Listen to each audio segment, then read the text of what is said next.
जैसे आए हैं। हम जिला परिषद चुनाव में भाग लेने पर सभी हरियाणा के मतदाताओं का आभार व्यक्त करते हैं, धन्यवाद करते हैं। और जो नतीजे आए हैं उसमें स्पष्ट संकेत हरियाणा के मतदाता ने एक बार फिर दिया है कि हरियाणा का मतदाता बदलाव चाहता है और एकमात्र विकल्प कांग्रेस पार्टी की रूप में एकमात्र विकल्प की तरफ वो देखता है। इन चुनाव के अंदर 411 वार्ड्स पर चुनाव हुआ, जैसा कि आपको जानकारी है। और इन 411 वार्ड्स में भारतीय जनता पार्टी ने, आम आदमी पार्टी ने, इनेलो ने अपने सिंबल पे ये चुनाव लड़ा। भारतीय जनता पार्टी के मात्र 22 पार्षद जीत के आए 411 वार्ड में। इसी प्रकार से आम आदमी पार्टी के 14 और आईएनएलडी के, इनेलो के मात्र 13 पार्षद जीत पाए 411 पार्षदों में। और वोट प्रतिशत की बात करें तो बीजेपी को मात्र 5.1% वोट मिली, आम आदमी पार्टी को 3%, आईएनएलडी को 3% और बहुजन समाज पार्टी को 2%। यानी कि 88% मतदाताओं ने, हरियाणा के मतदाताओं ने निर्दलीय उम्मीदवारों को अपना मत दिया। लगभग इन निर्दलीय उम्मीदवारों में से और जो जीते हैं, जो पार्षद बने निर्दलीय, उनमें से बहुत बड़ी संख्या में कांग्रेस के समर्थित या कांग्रेस के हमारे कार्यकर्ता शामिल हैं। जो नतीजे आए हैं, एक बार फिर नतीजों ने दिखाया है कि हरियाणा के अंदर बड़े बहुमत से लोगों ने भारतीय जनता पार्टी की सरकार को, बीजेपी जेजेपी सरकार को नकारने का काम किया है।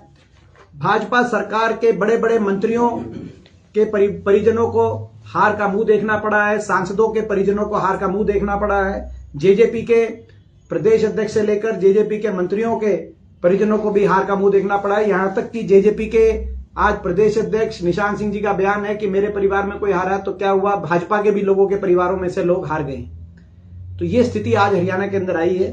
तो हम लोगों का धन्यवाद करते हैं कि लोगों ने बीजेपी जेजेपी को नकारने का काम किया है और साथ में जो बाकी जो अन्य दल थे, आम आदमी पार्टी, इनेलो, बहुजन समाज पार्टी, उन सबको भी नकारा और जो निर्दलीय उम्मीदवारों को, प्रत्याशियों को जिताया है, उसके लिए हम धन्यवाद करते हैं। सारे जो जीते हैं पार्षद, उनको बहुत बहुत शुभकामनाएं। ये मुख्य आज हमारा जो था। दीपेंद्र जी, ये बता दीजिए कि आपने कहा कि निर्दलीय उम्मीदवारों में कांग्रेस की बहुत बड़ी तादाद है। 411 में आपने नंबर वो तो बता दिया जो आम आदमी पार्टी, बीजेपी और दूसरी पार्टियों ने जीता है। निर्दलीय उम्मीदवारों में कितने ऐसे होंगे जो कांग्रेस समर्थित या कांग्रेस के कार्यकर्ता है? क्योंकि आप लोग को तो आइडिया रहता है। देखिए, हमारा ये मानना है कि प्रारंभिक तौर से 200 से ज्यादा हमारे कार्यकर्ता, ऐसे लोग जिनको हम जानते हैं, जो हमारे कार्यकर्ता हैं, वो जो इस चुनाव में निर्दलीय उम्मीदवार के रूप में वो जीते हैं। इनको भी शामिल कर लें जो अभी भी आए हैं। तो लगभग 200 से ज्यादा हम ये अभी जो है हमारी जो, और हर जिले के अंदर कोई एक ऐसा जिला नहीं है हरियाणा में जहां पे कांग्रेस पार्टी के बड़ी संख्या में पार्षद ना जीते हों, जो कांग्रेस पार्टी के कार्यकर्ता रहे थे। हमने ये चुनाव सिंबल पे नहीं लड़ा, तो इसीलिए हम ये क्लेम नहीं कर रहे कि ये कांग्रेस पार्टी चुनाव जीती है ये सिंबल पे। मगर जो आज हम इतने आज ऊर्जा में जो आए हैं, उसका कारण ये है कि ये संकेत, इस नतीजे का इस नतीजे से दिखाई देती है बात कि लोगों ने सरकार को दोबारा से रिजेक्ट किया, बीजेपी जेजेपी को रिजेक्ट किया, क्योंकि उन लोगों ने सिंबल पे लड़ा था। पहली बात तो भारतीय जनता पार्टी को 411 प्रत्याशी ही नहीं मिले सिंबल पे चुनाव लड़ने योग्य। उन्होंने सिंबल देने का बहुत प्रयास किया और उनका आंकड़ा मेरे ख्याल 100-125 तक सीटों पे उन्होंने सिंबल पे चुनाव लड़ने का अपना सिंबल दे पाए, जिसमें से 22 ही केवल उम्मीदवार जीतते हैं।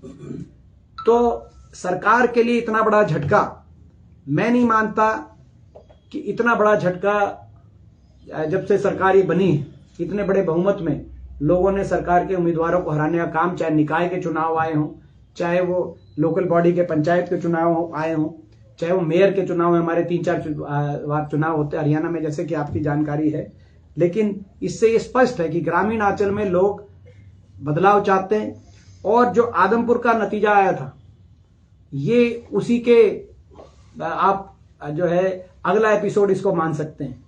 वो आदमपुर का जो नतीजा जिस दिशा में संकेत दे रहा था, भारतीय जनता पार्टी में जाने के बाद कुलदीप बिश्नोई जी का मार्जिन आधा हो गया था। कांग्रेस में वो 30,000 से ज्यादा से जीते थे, यहां वो 14,000 से जीते, 15,000 से जीते और कांग्रेस का वोट शेयर बहुत बढ़ गया था। 52,000 वोट हमें मिली, 42% हमारा वोट शेयर आया आदमपुर में एक महीने पहले। आप इन चुनाव के नतीजे को, इन परिणाम को भी उसी बैकड्रॉप में आप देखिए तो एक स्पष्ट हरियाणा संकेत आ रहा है कि हरियाणा के लोग भाजपा सरकार को नकार चुके हैं पूरी तरीके से और बदलाव चाहते हैं। आप इमेजिन करिए, बीजेपी ने सिंबल पे लड़ा चुनाव, मात्र 5.1% वोट आई भाजपा की, यानी कि 95% लोगों ने भाजपा के खिलाफ मतदान किया, जिसमें से 88% लोगों ने निर्दलीय उम्मीदवारों को के पक्ष में, क्योंकि कांग्रेस ये चुनाव कभी सिंबल पे, चुनाव चिन्ह पे नहीं लड़ती, क्योंकि हमारी शक्ति है ग्रामीणांचल, हमारे लगभग सारे विधायक ग्रामीणांचल से हैं। हम अपनी शक्ति को विभाजित नहीं कर सकते, हम 2 उम्मीदवारों को का चयन करके एक को दूसरी कहीं नहीं जाए, तो इसीलिए हम लगभग निष्पक्ष रहते हैं और जहां पर स्थानीय हमारे नेता जरूर किसी ना किसी का समर्थन करते हैं और उसी आधार पर मैं कह रहा हूं कि 200 से ज्यादा ऐसे प्रत्याशी जीते हैं जिसने हमारे स्थानीय नेताओं ने जिनका समर्थन किया है। लेकिन पूर्ण जो परिणाम ओवरऑल जो आया है वो एक बदलाव का परिणाम आया है। ओवरऑल परिणाम इस सरकार के लिए एक बड़ा झटका है। इस सरकार के बड़े बड़े मंत्री, जो आप जानते हो, नायब सैनी जी के परिवार की बात हो, चाहे वो रामकरण काड़ा के परिवार की बात हो, चाहे वो अनूप धानक के परिवार की बात हो, चाहे वो निशान सिंह के परिवार की बात हो, बड़े बड़े बीजेपी के, जेजेपी के मंत्रियों के, सांसदों के परिजन जिस तरीके से बुरी तरह लोगों ने नकारने का काम उनको किया, ये एक संकेत इस बात का है कि जो है लोग बदलाव चाहते हैं।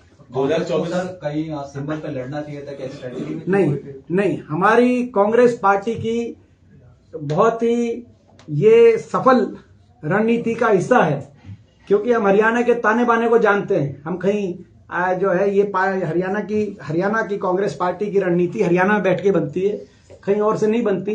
हम हरियाणा के ताने बाने को जानते हैं और हमारी शक्ति ग्रामीणांचल में छुपी हुई है।